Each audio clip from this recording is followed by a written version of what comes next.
שלום לכם חברים יקרים, כאן דוד מאלף ד' מערכות חשמל, והיום אנחנו נמצאים בסדנה שלנו. נדגים לכם איך עובדת מערכת החלפת הזנות של אמדר, דגם AM528D. כמובן, בגלל שאנחנו נמצאים בסדנה שלנו, החיבור הוא פרוביזורי.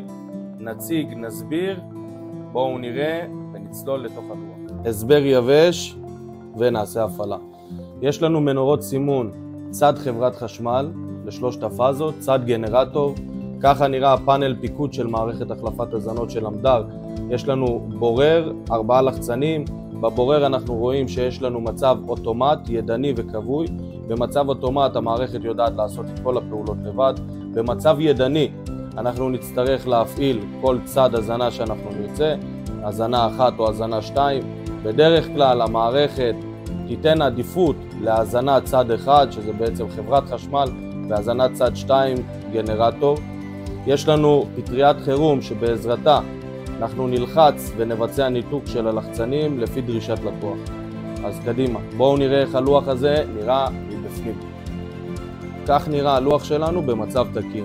שלושת הפאזות מחברת חשמל מגיעות ללוח, אין תקלה. המערכת מזהה שמתח זינה 1 צד חברת חשמל בעצם הוא תקין, מכניסה אותו לעבודה. אנחנו רואים שמתח זינה 2 מהבהב, זאת אומרת שהמערכת מוכנה להפעיל את הגנרטור במקרה הצורך. אנחנו רואים שמתח חברת חשמל תקין ולכן המערכת הכניסה את הקונטקטור של צד חברת חשמל לעבודה.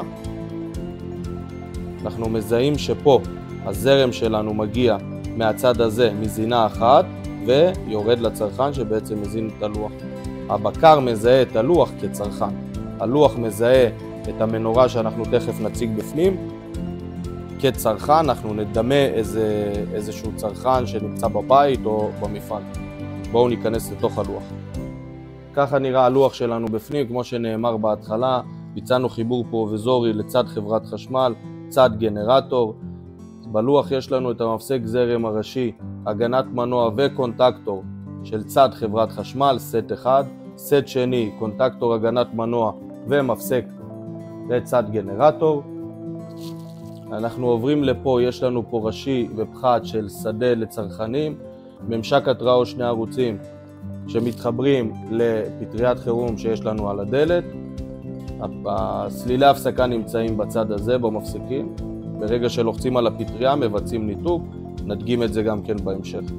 כרגע אנחנו רואים שהצרכן שלנו קבוי, אין לנו הזנה, קונטקטור חברת חשמל וגנרטור קבועים, לא נכנסו לעבודה.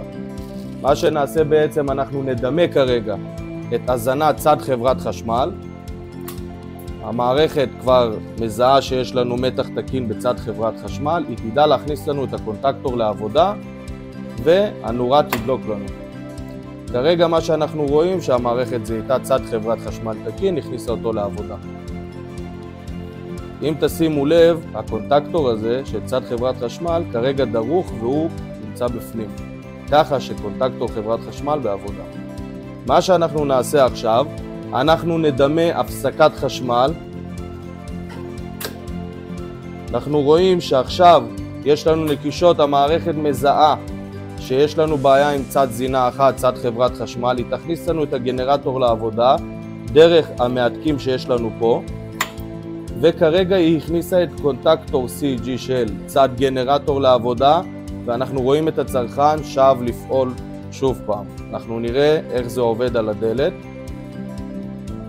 כך נראה הלוח שלנו במצב תקין. שלושת הפאזות מחברת חשמל מגיעות ללוח, אין תקלה. המערכת מזהה שמתח זינה 1 צד חברת חשמל בעצם הוא תקין, מכניסה אותו לעבודה. אנחנו רואים שמתח זינה 2 מהבהב, זאת אומרת שהמערכת מוכנה להפעיל את הגנרטור במקרה הצורך. אנחנו רואים שמתח חברת חשמל תקין ולכן המערכת הכניסה את הקונטקטור של צד חברת חשמל לעבודה. אנחנו מזהים שפה הזרם שלנו מגיע מהצד הזה מזינה 1 ויורד לצרכן שבעצם מזין את הלוח. הבקר מזהה את הלוח כצרכן. הלוח מזהה את המנורה שאנחנו תכף נציג בפנים כצרכן. אנחנו נדמה איזשהו צרכן שנמצא בבית או במפעל. בואו ניכנס לתוך הלוח.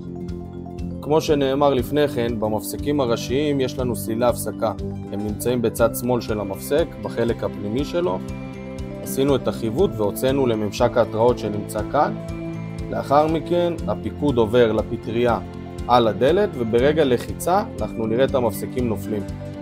אני רוצה להסביר לכם על המפסקים שיש לנו בהם 3 מצבים. מצב on, off וטריפ. טריפ, אם אנחנו נשים לב, זה הפס הצהוב. ברגע לחיצה אנחנו נראה את המפסקים נכנסים למצב טריפ, והמערכת תראה לנו שיש בעיה במתח זינה 1 ומתח זינה 2. נדגים.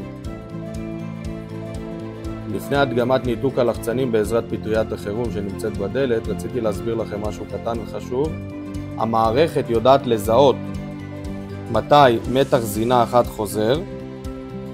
המערכת תנתק לנו את זינה 2, תחזיר את זינה 1, תחזיר לעבודה בעצם את חברת חשמל, אבל היא לא תנתק את הגנרטור, היא לא תכבה את הגנרטור ב2-3 דקות הראשונות, כדי לתת הזדמנות באמת לייצב את המתח. בדרך כלל אנחנו נתקלים בתקלות של חברת חשמל שהמתח נופל, חוזר, נופל, חוזר.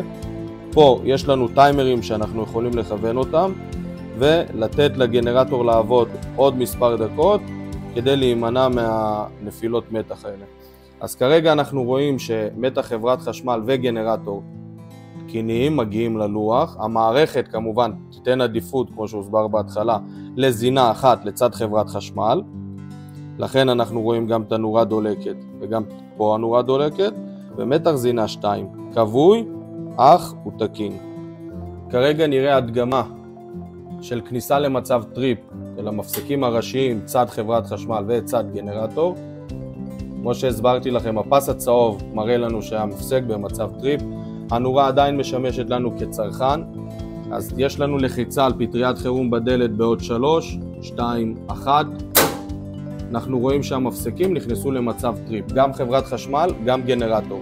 אם תשימו לב, הנורה לא עובדת, היא קבויה, מה שאומר שהצרכן שלנו לא מקבל מתח. אם תשימו לב טוב טוב, אתם תראו את קונטקטור צד חברת חשמל עדיין דרוך פנימה. זאת אומרת, חברת חשמל, הזנה במצב תקין. גנרטור קבוי, הזנה תקינה של חברת חשמל, אבל המתקן לא מקבל זרם, לא מקבל חשמל, בגלל שהמפסקים הראשיים במצב טריפ. כדי להכניס את המפסק שוב פעם לעבודה, אנחנו לא יכולים להכניס אותו אם נעלה אותו ישר למעלה. אנחנו נצטרך קודם כל להוריד אותו למצב 0, ורק לאחר מכן להעלות אותו ל-on. זהו חברים, מקווה שהחכמתם, למדתם. אם יש לכם מה להוסיף, תכתבו לנו בתגובות.